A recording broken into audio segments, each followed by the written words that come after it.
సాధారణంగా సుబ్రహ్మణ్యేశ్వర స్వామి వారి యొక్క చిత్తరువుని ఎవరైనా ఇలా చూశారనుకోండి, ఆయన మూర్తిని ముద్దులు మూట కట్టేస్తున్నాడండి అంటారు. ఎంత అందంగా ఉంటాడంటే ముమ్మూర్తుల వాళ్ళ అమ్మగారి పోలిక. అంటే మరో మాటలో చెప్పాలి అంటే పార్వతీదేవి పోలిక. అంత అందంగా ఉంటాడు ఆయన.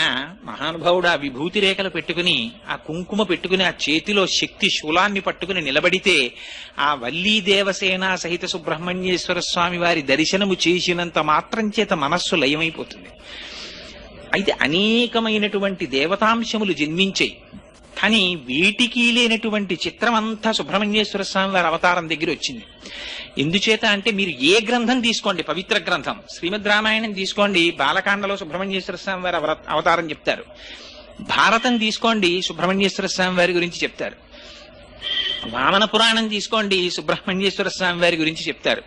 స్కాంద పురాణం